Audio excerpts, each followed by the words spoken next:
the Women Changing the World podcast, a podcast on a mission to bring you some of the most amazing women I know who are doing incredible things to generally make the world a better place. From corporate sustainability to straight up magic and everything in between, you'll meet the real life humans who are birthing the new. I'm your host, Liz Best, and I'm here to amplify the stories and voices of women who are changing the world.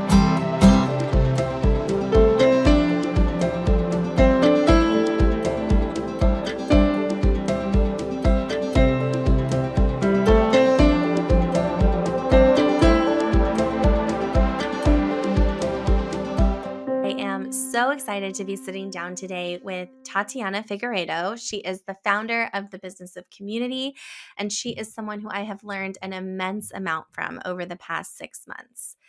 Tatiana is a community business strategist in addition to being the founder of the Business of Community, and she helps community founders scale values-driven community businesses. Tatiana has helped a diverse group of community businesses perfect their business models, optimize their community experience, and grow sustainable businesses. She loves reading, birdwatching, hosting dinner parties, and living in Brooklyn. Today, Tatiana and I talked about everything from how she came to do what she does today to boundaries as a community leader, why they're important, and some that she's implemented in her own life and work, as well as how Tatiana views business as a tool for self-actualization and the many, many benefits to leading a community business that extend far beyond revenue. I just know you're going to enjoy my conversation with Tatiana as much as I did.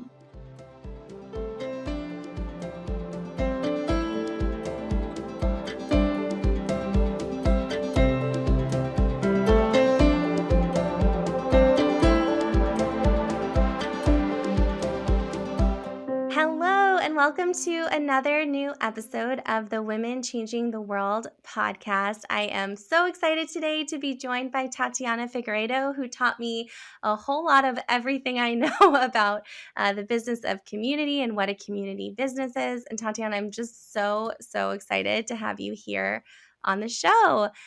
Would you mind briefly introducing yourself to our listeners? It is so good to be here. Thank you for having me. My name is Tatiana, and my work is around finding ways to connect people to each other and finding the intersection between small businesses and how we can build those small businesses in the way that helps people make friends, bring more connection to the world, and build communities where people are growing together and nurturing each other's growth. It's really cool to do things like this because I find that a lot of people who join our community, which is a community for people who are building communities, there's like a multiplication of connections and of people coming into each other's spaces like this, and it's really beautiful to see and participate in. Yay. Oh my gosh. Well, I couldn't agree more. And it was wild, even how I came to discover you and your work. Was like through a series of events and conversations. Eliza, who was on this podcast, had mentioned um, the upside to me, which in like looking at the upside, I saw a post that you had written about the upside. And then Geisha, who was also on the podcast, when I was asking her about community building, she was like, "Do you know Tatiana? I really feel like you should know Tatiana." And like, Tiffany, who I know is like in the community that you facilitate, will be on the podcast this season. So it is really cool, the like many intersection points of people who are just doing really cool work in this space to create more community and create more connection and more relationships. I would love for our listeners who may not be familiar with the business of community and building a community business. Would you mind telling us a little bit about what it is that you do and the magic that you've created through your business? Yeah, so the Business of Community is the name of the organization that I run, and we're a learning organization, and we're ourselves finding ways of building community between people who are building community.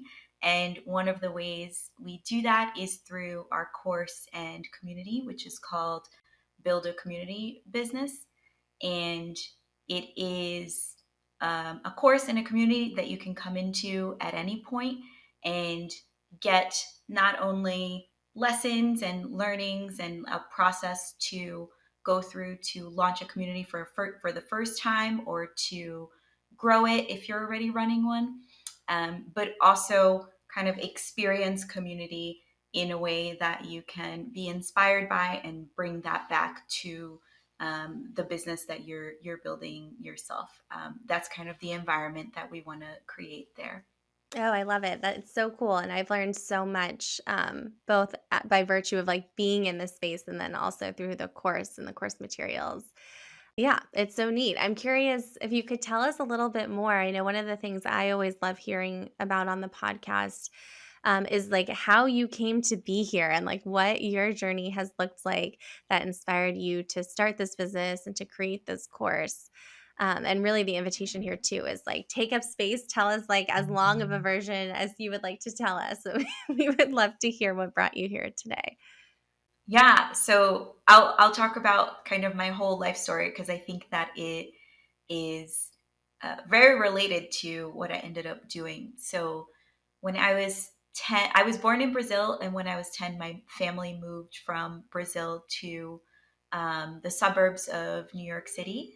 And that experience of being an immigrant in a new country, I think really formed how I think about my life in general, and that moment of feeling the disconnection, but also like finding new friends and like having to like manually figure out what connection is for myself and recreate a network and understand what it is to connect with people.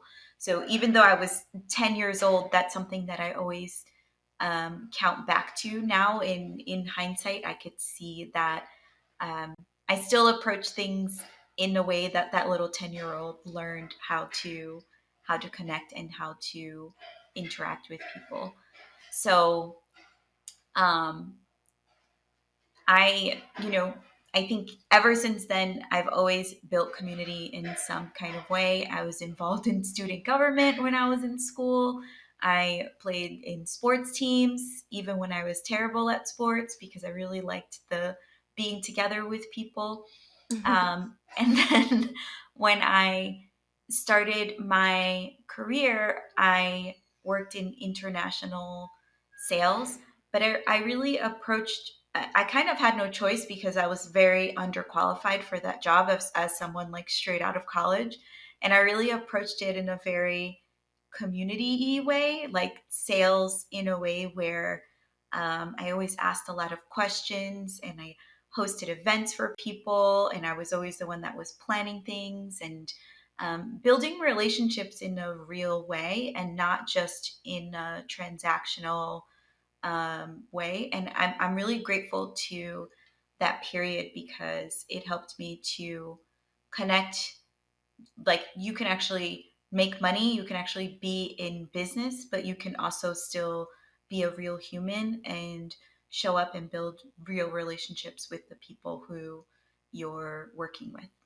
And Mm. then from there, I went into the tech industry where I held like every possible job at a startup. And I worked at a company called Imperative, where what we ended up building is a peer coaching platform. So it's a way to build community within large organizations. And at the same time that I was doing this work and thinking about connection within these large organizations, I was also building community for women in tech in New York. I built a community called Tech Fest Club.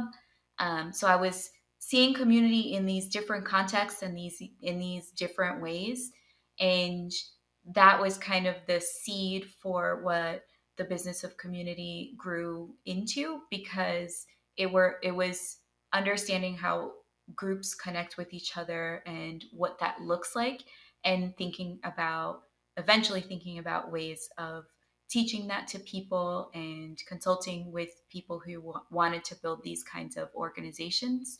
Um, and what I always cared about was what we're learning about ourselves through this process, because I saw very early on that the things that I was drawn to, the groups that I wanted to stay engaged in, were always the groups where I was able to show up as myself, whether I was leading the group or just participating in those groups. So what I always emphasize with people who are building community, that it's don't be too strategic in the thing that's going to work the best, because the thing that's going to work the best is the thing that you care about, and the thing that um, the community where you're growing yourself as you're helping other people grow as well. And yeah, and that's how we got here. Oh my gosh, I love that. Well, and I also just like so deeply resonate with, I feel like one of the earliest things I like kind of like saw or read or heard of yours is this idea of like our businesses as vehicles for like self-actualization and personal growth. Which just feels so true to me in my experience of entrepreneurship. Of like, I think one of the biggest lessons I've learned over the past 3 years is sort of like wherever I go, there I am. And I feel like especially when we think about like community businesses, that's like even more pronounced in a lot of ways. For sure. There's so much of us in these businesses. And I think we're better off naming that and figuring out the parts that are in there, than trying to be generic or covering it up in some way. Totally. I also would just love to share for people who are listening because I love Tatiana's definitions of both community and community business. This is like something you haven't thought about in this context before. So, community would be a group of people who are interested in nurturing their own and one another's growth. And a community business is an organization that makes money from facilitating interactions that nurture both individual and collective growth. I'm curious, is there like a story behind kind of like coming up with these definitions? They really resonate with me. And I'm just curious, given all your work in this space. There is a story. um, the definition, both of those definitions, are they're very close to a definition that I read in a Bell Hooks book called All About Love, and she was defining love. Like love is the definition of love is two people coming together to nurture their own and one another's growth. And the way that she spoke about love within that book really resonated with me. And I couldn't see any other way to define community than to define it through love and through coming together in this like act of love for each other. So that's where that definition comes from Bell Hooks, All About Love. Oh, I love that so much. Thank you so much for sharing. I didn't know that. Well, and I'm curious. So, you were like building community in all these different ways, and you were consulting on community building. What did the leap look like from doing that to actually starting um, the business of community and the BACB course? In between having a job and starting the business of community, I was really burnt out. And I think I jumped into a lot of other little projects and little businesses that I'm glad I did, because I learned a lot. But I think I did them for the wrong reason and before I was really ready to do them. And as I was kind of exploring what I was doing, I was consulting with people who I had worked with before or people who I knew through my network here in New York. And because I had done so many different things, I was consulting on lots of different things. So I would do like a sales project for someone. I used to be a head of product for the startup that I talked about. So I did some product management work. Um, and I also did some community work. And it was the community work that was really, it was like the thing that felt so easy to me, but in a really engaging way, in a really fun way, not in a boring way. It just felt like it felt right. And at a time when like everything else felt like I was just forcing it and trying really hard, it felt like it was the thing that was kind of pulling me in that direction. So I started just working with people who were starting communities or growing communities or relaunching or migrating communities to other platforms. And it was from there that the actual frameworks of the course and everything else kind of started coming together.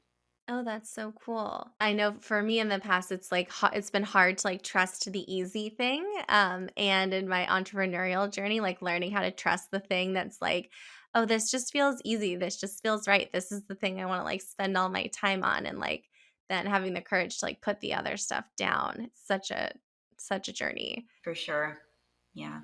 I'm curious from your perspective. I think something that learning from you and your work, something that like sort of really gave me like one of those like aha moments was this idea of like a community business model being different from like maybe a traditional business model. And I'm curious if you wouldn't mind sharing a little bit more about like from your perspective, like what makes a community business model different from like the business models that like people may like be thinking about from business school or from just like how they've maybe approached their businesses before. Yeah. In my mind, when you're building a community business, if all you want to do is make money, it's not the easiest way of making money on the internet. There are like plenty of other things to do that would probably help you make more money, have less headaches, um, and do that stuff a lot faster. Community is a lot slower, and it's not something that you can guarantee that it'll work in a certain way. So the core thing about a community business model is that your your single goal is not just how do I maximize this in a way that's going to bring in the most money, even though there are a lot of the communities we already mentioned in this conversation are making a lot of money. It is like something that can grow to like make significant revenue, and that's something that I hope that we're moving more towards. um, but it's also about prioritizing that connection piece, both for the people who are coming in, but also for yourself.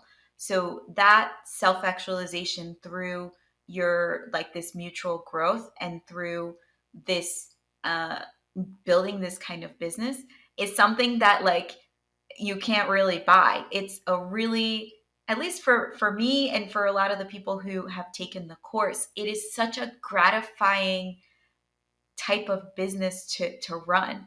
And it's almost like we should find a way to quantify that in some way so that we can compare apples to apples, because we're living such better lives because we have this type of business in our lives. To me, that's like one of the main differences. And the way I think about it is a business still. Like we talk a lot about growth, we talk about marketing, we talk about sales, but we're defining those things through the lens of community versus like tacking on community and trying to figure out, is this a marketing thing? Is it a customer success thing? It's more about like, no, what are these other things doing here and how can we define them through the lens of community? Totally. I love that perspective so much and that framing. Yeah, it just so deeply resonates with me and is so true to my experience to date as well. The like yeah, the richness, and you just like light up when you talk about just like the richness of the experience of getting to like lead and facilitate and grow a community is like it's unlike any other like experience or type of growth, at least that I've had to date as an Yeah. entrepreneur. And I guess I'm curious if you have a perspective on like who might a community business be, or like you mentioned like when people just sort of like tack on community as like an afterthought, or like maybe from like a revenue generation perspective, and it's not truly kind of at the heart of their business and what they do, that it might not be the best option. Like, who do you think community really is the best option for? Like, what are some of the sort of like archetypes of people or businesses where it makes a lot of sense? Yeah. So from what I've seen, there are kind of four core types of community businesses. And these are businesses that are like the business model is actually very simple. Like people pay you to come, and what they get from paying you is growth, is connection, is the community. So it's like a very simple business model. There's no like third party that is like funding it while somebody else is paying for it. It's just very straightforward. Like the person who gets the value is paying for the value of it. And the four different types of community businesses. The first one is the one that we would probably all think of, which is a membership community. So that is any group where a lot of the value comes, most of the value comes from connecting with each other. So a lot of networking and a lot of like feeling seen by the group. The ratio of how much you learn to connection is more heavily on the connection side. Um, and yeah, like anyone who has an audience that has a certain specific identity, and those people would benefit and would grow from coming together in a group, that is like a potential for a membership community. Totally. Well, and just by way of like transparency too, for anyone listening, the Girls Club Collective falls into this membership community bucket. And I have a sense of where Tatiana is going with some of the others, and the Girls Club Mastermind fits into a different one. So we can talk a little bit about like how that came to be later on in our conversation, but just as context if you're listening. Yeah, I love providing examples, and I think that's a really you're building a really good example of some of these different types. The other one that I think the mastermind is going to fall into is group coaching, right? Yeah, it's more it's like a yeah, it's group coach it's a cohort based, not quite course. So it was like sort of straddling like the cohort based model, and the membership model, that's now transitioning into fully the membership model. Got it. Yeah. So okay. So not to confuse, like the next three types. So you mentioned cohort based courses. These are like short term community experiences. So you have something to teach people, and you bring them together for a short term community experience. But it's not just about them learning from you. You identify the ways where they're going to get a lot from connecting with each other and really thinking about what they gain from being in a container together. So that's cohort based course. The other course one is an evergreen course. So you can have you're an online teacher, and you have or in person. These work in person also. Um, but you have content that you record, and then um, you provide live support for the content that you're teaching, but it doesn't have to be a cohort, meaning that it could be that people are coming into the course at any point, but community is a core part of what they're getting from what you're offering. In that one, the ratio of connection to learning is much more towards learning, but connection is still a part of it, and part of why people are coming in and maybe staying within the container is because they're meeting people and they're getting the community piece. And then the last one is for anyone who's a one-on-one coach and is thinking about doing group programs and really trying to figure out um, not everyone wants to do group programs because it scales your revenue, but I think it can also kind of scale the impact of what you're doing when you are not just um, helping someone one on one, but really introducing community into it and helping people help each other, and almost coaching them into how they can also coach each other. And that's the group coaching community business model that you can think about. So those are kind of the four. So there are a lot of people building online businesses that maybe have a community component. My invitation is to like make community the core of it, and um, yeah, like lean all the way into community, and figure out how these things kind of fit around the group.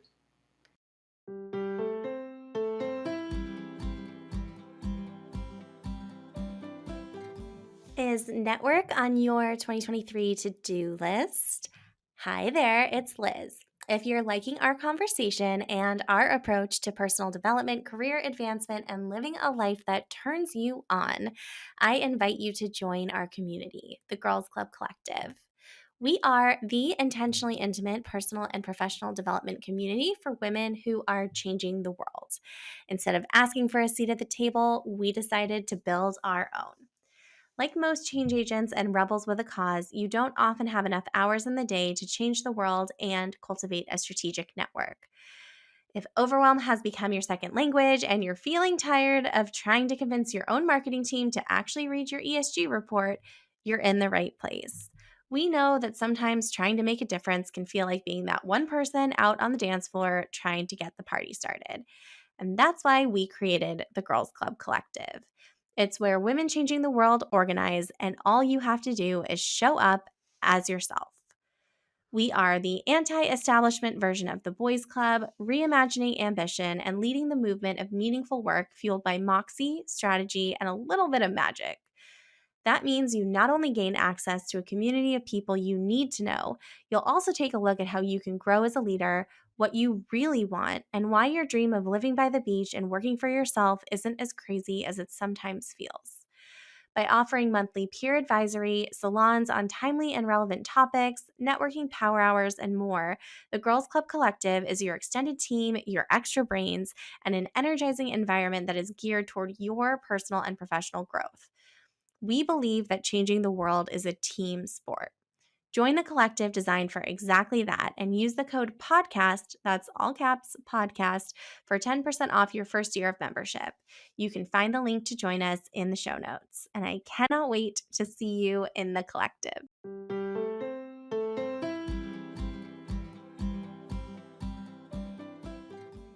Totally. Well, I so appreciate that. And I feel like I love the way that you've broken down the different categories of community business because I know, like, at least for me as a coach, like pre being exposed to like you and your work, like I was like doing some of these things, but not necessarily with like understanding or appreciating one, the role that community played in them, and then two, like the nuances between the different buckets because there are like different things to think about, especially depending on like on the like learning to community as the value spectrum. Like there's sort of like different things you'd want to plan if the goal is like for everyone to learn one thing versus to connect with each other.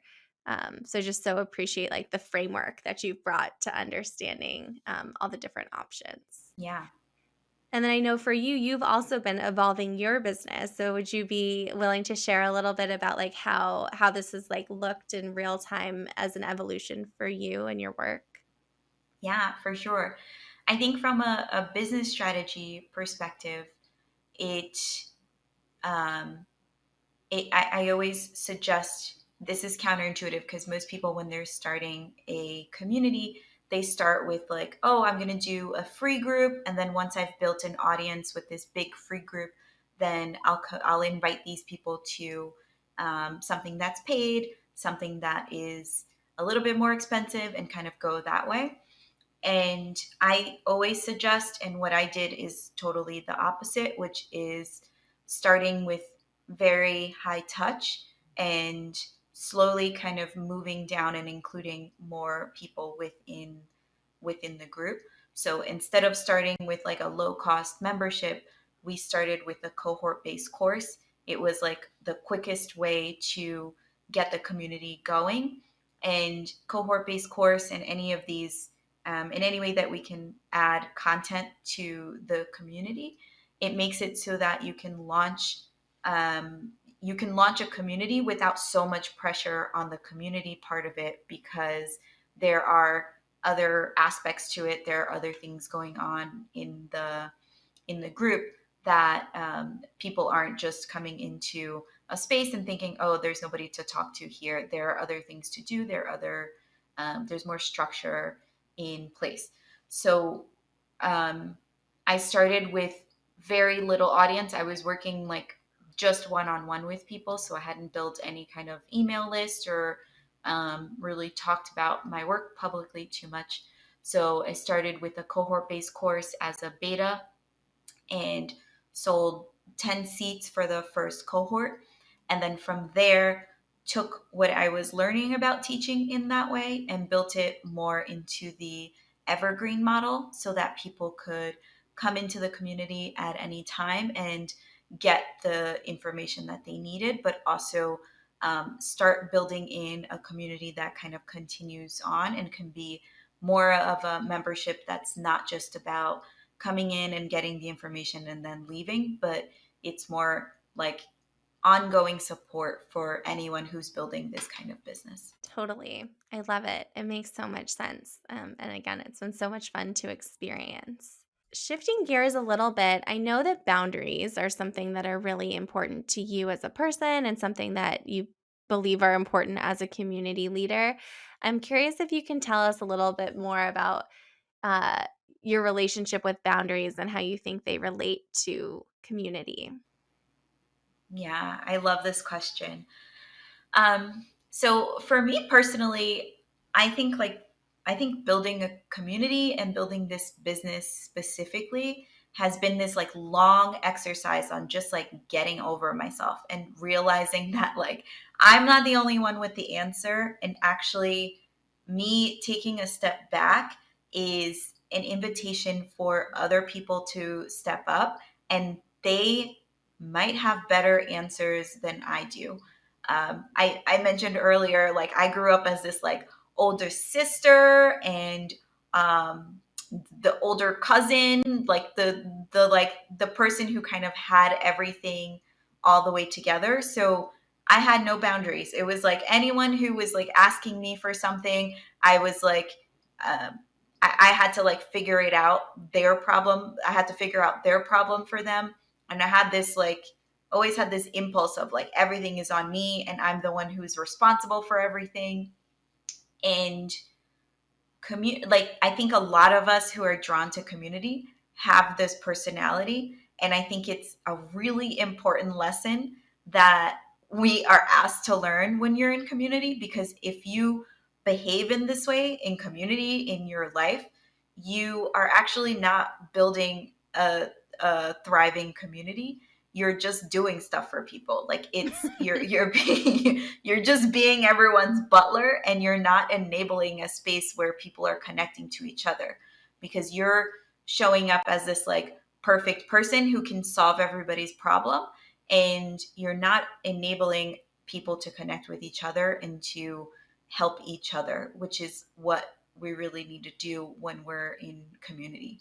So um, boundaries for me became this way of like, they're not only going to help me to make space for myself and show up here as a full, whole person who wants to be here and who doesn't feel resentful, um, but they're also going to help the people who are in this community, because the more I take a step back, the more I'm making room for other people to show up. And I think that's a really important lesson for a lot of people who are drawn to community to learn. And it has been an important lesson for me personally to learn and to continue to learn through this process. Totally. I can only imagine, but that makes so much sense. And oh my gosh, as the oldest sister, I so resonate with that idea.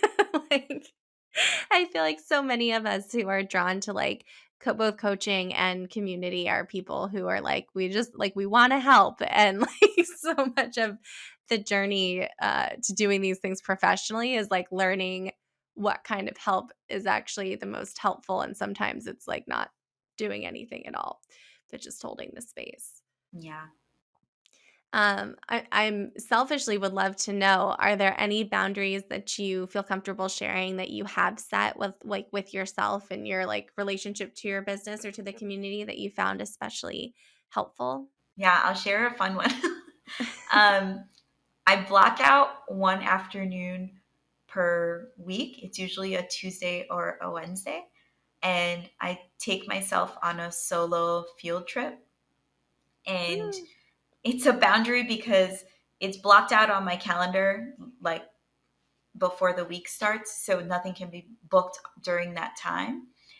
And it's, I find that it feels like I'm like, skipping school, even even though, it's my own business. I could technically do this at any time, but there's like this break during the week where I really get to do something fun just for myself, and it helps it helps me to be creative. It helps me to show up the next day really excited to be back, and really to be able to show up for the community in the way that I want to show up.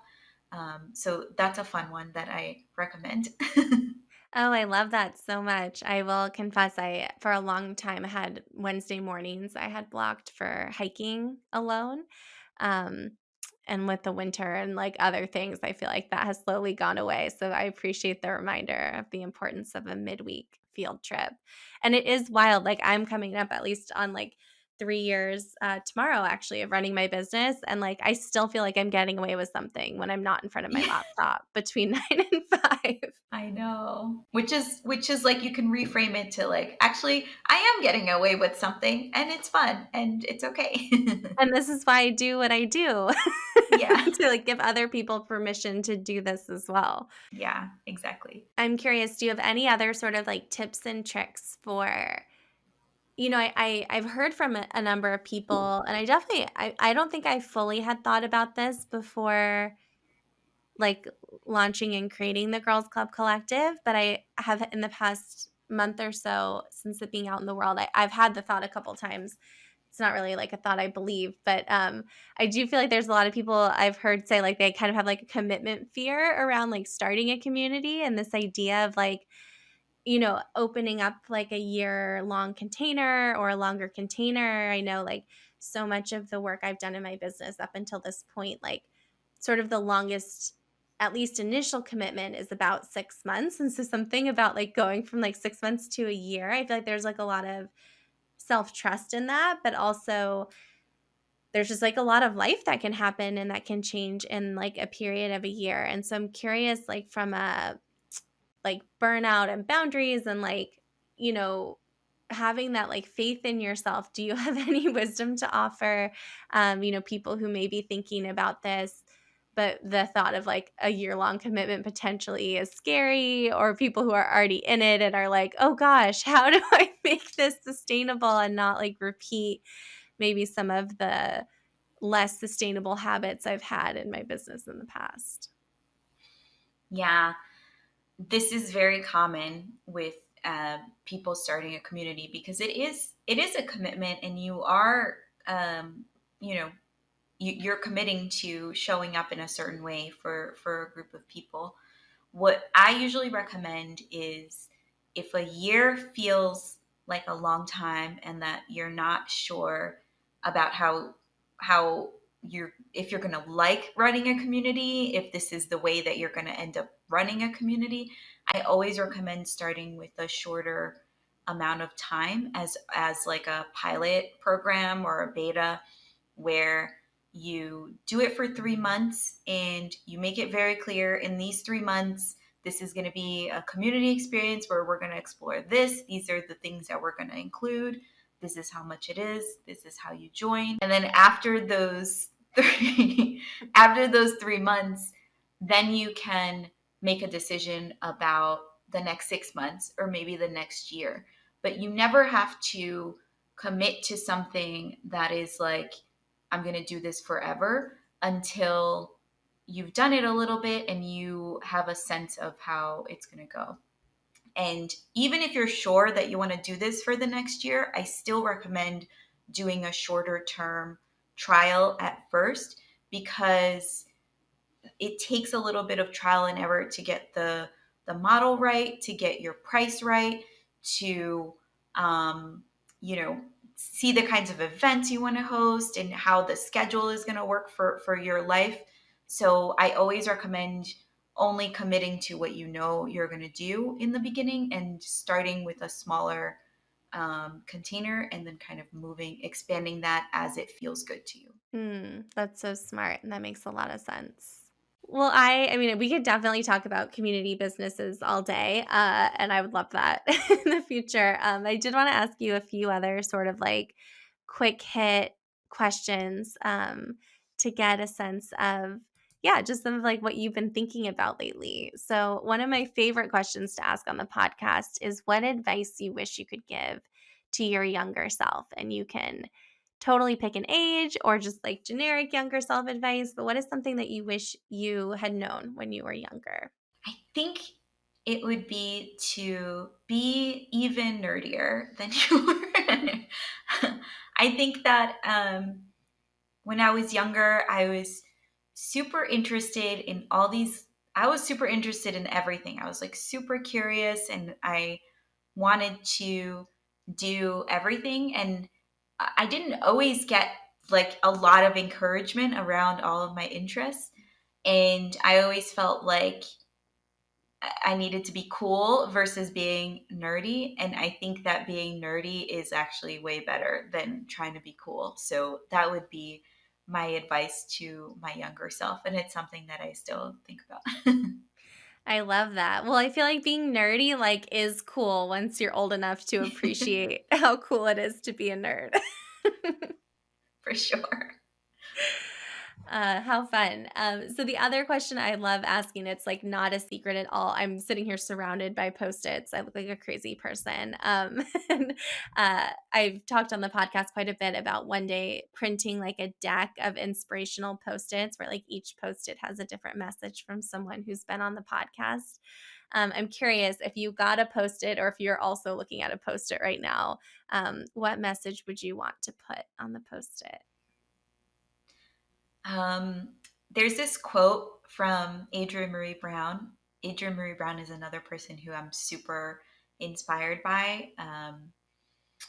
And the quote is, "What is easy is sustainable. Even birds coast when they can," or something like Mm. that. And that it goes to what we were talking about earlier. Like I've worked on so many different things where I knew I could get the result that I wanted, but it felt really hard. And this leaning into ease and to like what's natural and what's going to happen anyway, and just kind of like being a vessel through which the universe is talking to people. That's been something that I've really been trying to lean into and like have more ease in my life. Mm. Yes, my one of my favorite coaching questions and just questions in general is the question of like, what if it's easy? And a lot of people who listen to this podcast also are very interested in sustainability. So I love that you brought both of them together in that quote, which I have not heard, but it feels so true. Yeah, I love Adrienne Marie Brown. Um, yeah, I have a great books. feeling I'm about to go down a rabbit hole after this conversation. Okay, well, I'm curious. The thing I have to ask, because this is the Women Changing the World podcast, is if you could change one thing about the world, what's the one thing that you would like to change?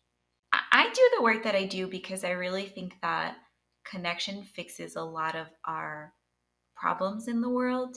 But I think that we've moved towards things that seem like they're connections, like social media and like things that are kind of like close enemies of connection, but actually aren't connection and might actually work against it.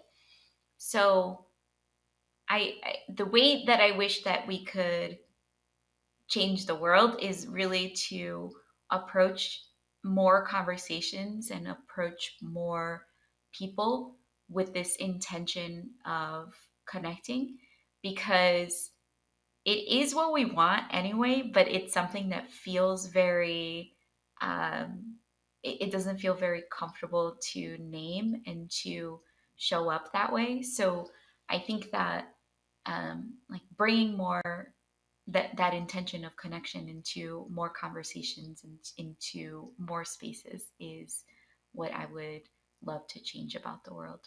That really resonates on so many levels. And I think, especially as we enter into whatever chapter of the pandemic we're currently in, like, I feel like connection is something that, like, so many of us are so deeply craving. And I also feel like in so many ways it feels like, I think, I don't I can speak for myself and say, like, I feel like so weirdly rusty at like real connection. Even just like at in-person connection after doing everything virtually for so long.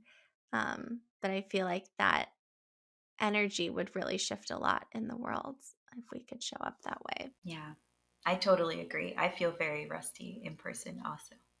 But also like with the like tiniest connection out in the world now, it like brings me so much joy when like I talk to a cashier at a store or like something like that. I'm like, people are just great. It's like it's both. It's like very awkward and very hard to connect, but also like connection feels so valuable.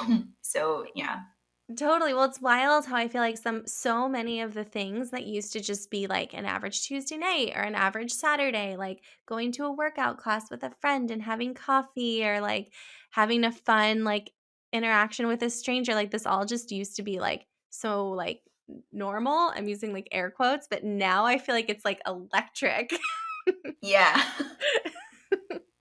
I went to a concert a couple weeks ago, and I think I had been to other like smaller concerts, but it was really like the first like concert since the pandemic started. And I was just like, I am having the most fun ever. Everyone is here listening to the same music. Like I feel so connected to these people. And it was just like it's like the opposite of taking things for granted. Oh my gosh, I love that. A concert is actually something I've not yet, it's like on my list of things that I've like been wanting to do and haven't done in a very long time, so that makes me really excited. Yeah. Well, I'm curious, like, what making you feel like hopeful or optimistic about the future right now and in this moment?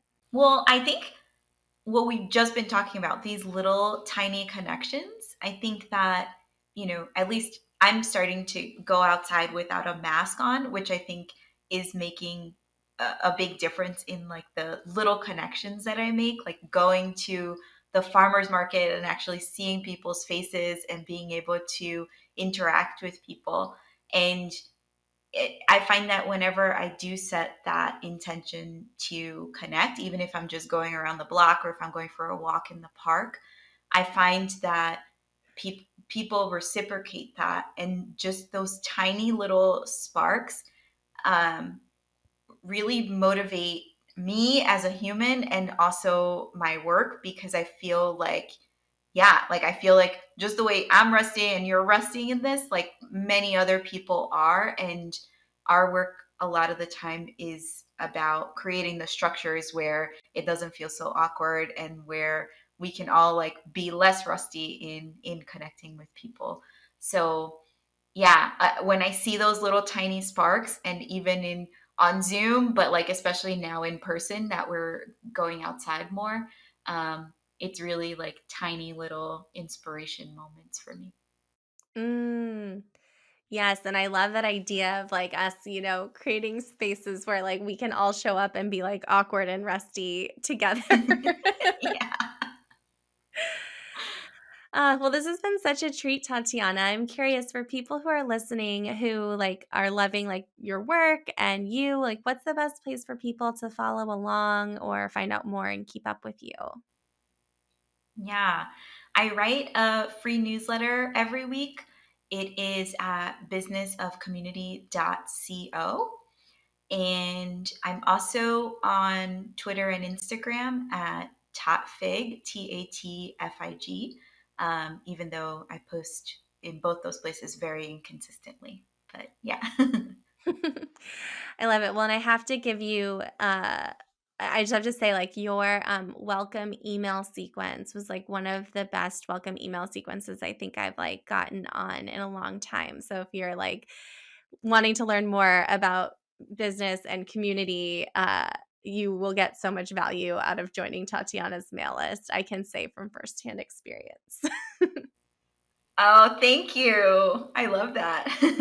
Yeah, of course. Honestly, I've not had it's on my to-do list to fix and recreate my own welcome sequence, and it was honestly probably reading yours was like the little seed that was like, "Okay, this has gone on long enough."